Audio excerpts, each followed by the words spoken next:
पाकिस्तान ने 8 साल बाद जनूबी अफ्रीका में T20 सीरीज जीत ली। 4 मैचेस की सीरीज में ग्रीन शर्ट्स की 3-1 से शानदार फतह। आखिरी मैच में 145 रन का ताक़ुब करते हुए पाकिस्तानी बैटिंग लाइन लड़खड़ा गई। मोहम्मद नवाज ने आखिरी ओवर की 5वीं गेंद पर छक्का लगाकर फतह दिलाई। फखर जमान, नवाज और बाबर आजम के सिवा बैटिंग लाइन रेत की दीवार साबित हुई। कप्तान बाबर आजम शानदार कारकर्दगी पर सीरीज के बेहतरीन खिलाड़ी करार पाए। Fahim Ashraf man of the match करार।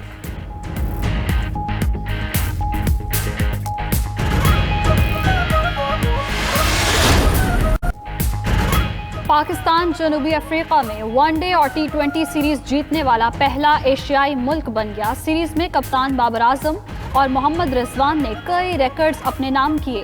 दूसरे मैच में फखर जमान ने 34 गेंदों पर 60 रन स्कोर किए। हसन अली और फहीम अशरफ ने 3-3 विकेटें हासिल करके प्रोटीज की कमर तोड़ दी। हारिस रऊफ ने 2, मोहम्मद नवाज और शाहीन का 1-1 शिकार। जनूबी अफ्रीका के वेंडर डॉसन 52, मिलान 33 रन बनाकर नुमाया रहे।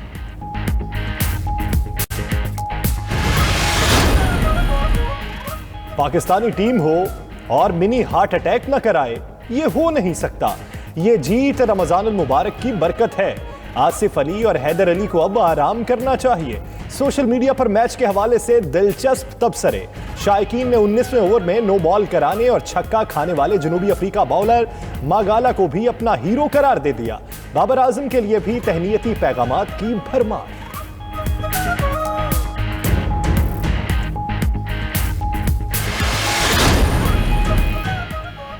भारत ने T20 वर्ल्ड कप के लिए पाकिस्तानी टीम के लिए वीजों की मंजूरी दे दी। BCCI इजलास में फैसले की मंजूरी की इतला दी गई। भारतीय मीडिया के मुताबिक पाकिस्तानी सहाफियों को भी वीजे दिए जाएंगे। ताहम शायकीन के वीजों का फैसला नहीं हो सका। पाकिस्तानी टीम के तमाम मैचेस एक ही ग्राउंड में रखे जाने का इम्कान।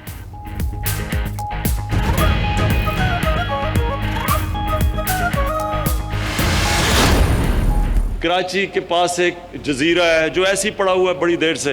हमने उसके ऊपर एक बहुत बड़ा मंसूबा बनाया, एक नया शहर उधर बन जाए, और उससे अरबों अरबों रुपए का सिंध के अंदर पैसा आना था। सिंध के लोगों को नौकरियां मिलनी थी।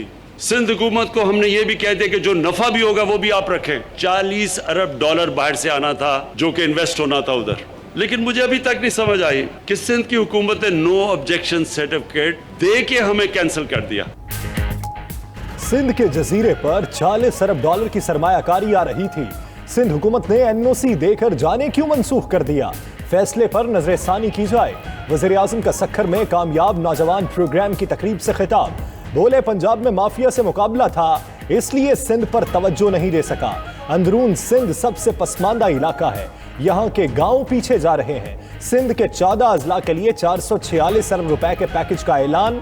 मजीद कहा, 18वीं तरमीम के बाद पैसा सूबों के पास चला जाता है और विफाक कर्जे लेकर मुल्क चलाता है।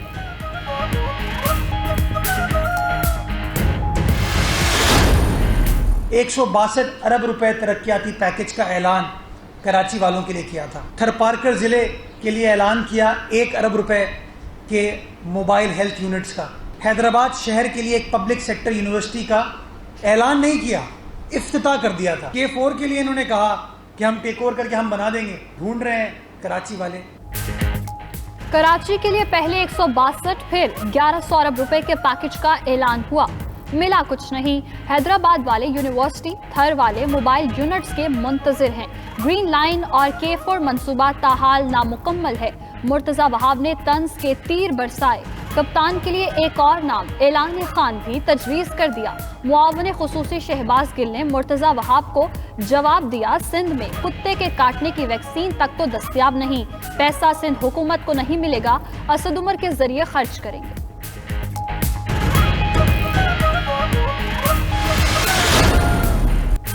तब्दीली सरकार की एक और तब्दीली। 3 साल में चौथा वजीर खजाना आ गया।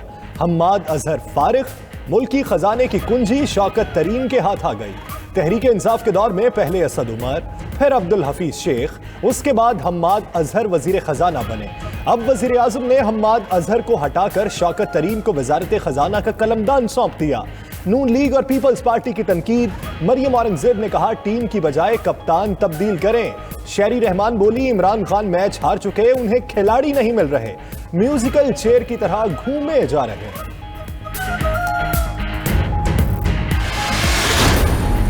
मैं बतौर वजीर दाखिला माजरत खा हूँ कि हमने 3 घंटे के लिए सोशल मीडिया को बंद किया कि कॉल ऐसी थी कि शायद ये जुमे के बाद निकलें।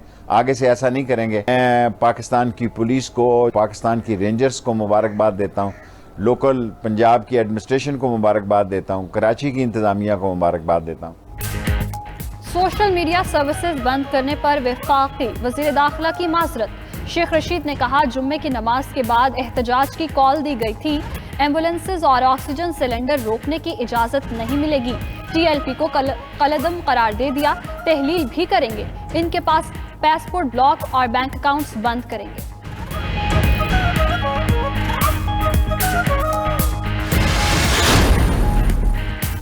नेक्टा ने तहरीके लब्बैक पाकिस्तान को कलदम तंजीमों में शामिल कर दिया। कलदम टीएलपी फहरिस्त में 79वें नंबर पर मौजूद। किसी किस्म की माली इमदाद और खैरात देने पर पाबंदी। वजारत दाखिला की सूबाई चीफ सेक्रेटरीज को कलदम टीएलपी के असासों के ताय्युन की हिदायत।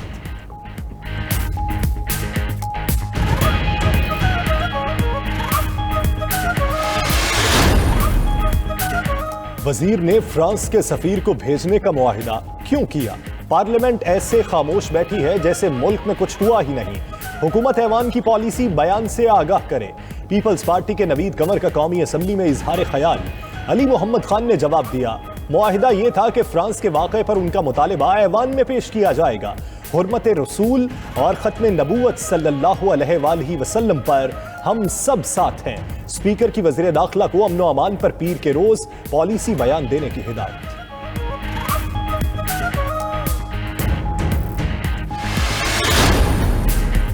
मुशीर दाखिला और एहतसाब शहजाद अकबर का जाती उम्रा की जमीन वागजार कराने का ऐलान। कहते हैं जाती उम्रा का असल नाम मोजा मानक है। मोजा मानक में 839 कनाल सरकारी जमीन लोगों को गैर कानूनी मुंतकिल की गई।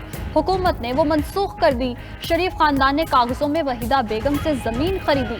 शरीफ खानदान का क्लेम वहीदा बेगम के वर्सा से बनता है।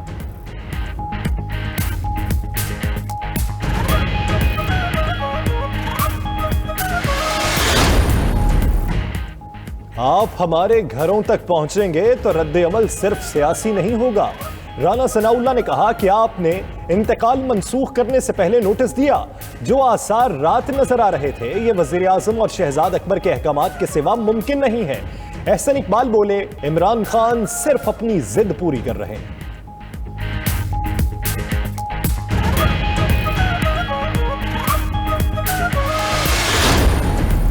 मुस्लिम लीग नून के कायद नवाज शरीफ और पीडीएम सरबराह मौलाना फजलुर रहमान में टेलीफोनिक राब्ता। दोनों रहनुमाओं में हुकूमत मुखालिफ तहरीक मिलकर चलाने पर इत्तेफाक। सियासी मामलात, पीडीएम के मुस्तकबिल और हिकमत अमली पर मुशावरत।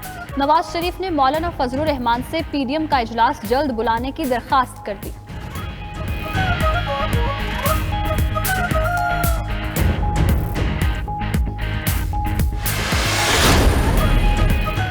पुराने चेहरों से निजाम में तब्दीली नहीं आ सकती। अमीर जमात इस्लामी सिराजुल हक का कहना है, अवाम आजमूदा खिलाड़ियों को लंबी रेस्ट पर भेजने को तैयार है। इक्तदार के ऐवानों में मौजूद लोग ही मसाइल की असल वजह है। साबित हो गया पीटीआई हुकूमत मुकम्मल नाकाम हो गई। अवाम के मसाइल मौजूदा घिसे पिटे निजाम में मौजूद नहीं।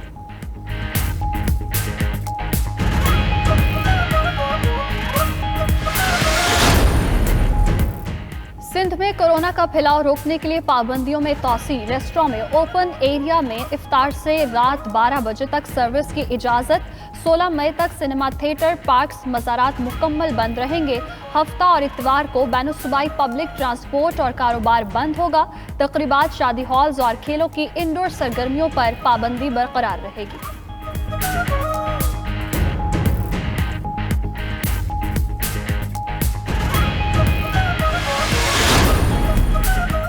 बचत बाजार हो या आम दुकान, हर जगह है महंगाई का तूफान। खरीदार परेशान।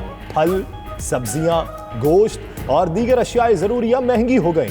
विफाकी इदारा शुमारियात का कहना है महंगाई की शरह 18.89% की बुलंद तरीन सतह पर पहुंच गई।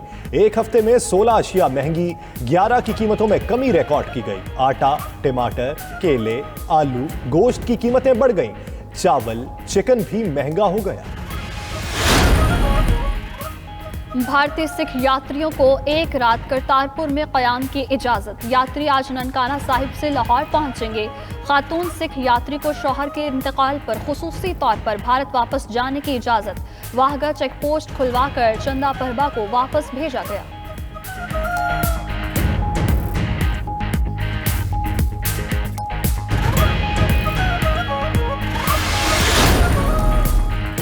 रूस का नई अमरीकी पाबंदियों के बाद 10 अमरीकी सिफारती ओहदेदारों के खिलाफ जवाबी इकदाम का ऐलान।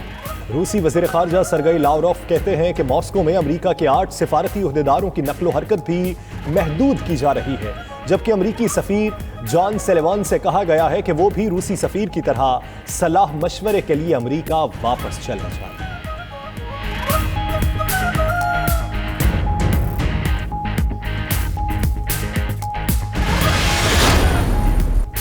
और 92 न्यूज़ के इफ्तार ट्रांसमिशन रहमत रमज़ान जारी। उलमाए कराम ने खातून जन्नत बीबी फातिमा सलामुल्लाह अलैहा की ज़ाते मुबारका पर रोशनी डाली। कारी शाहिद महमूद ने हमदे बारी ताला से दिलों को गरमाया। क्रिकेटर मुश्ताक अहमद भी 92 न्यूज़ के खुसूसी मेहमान बने। ट्रांसमिशन में शहरियों के सवालात के जवाबात भी दिए गए।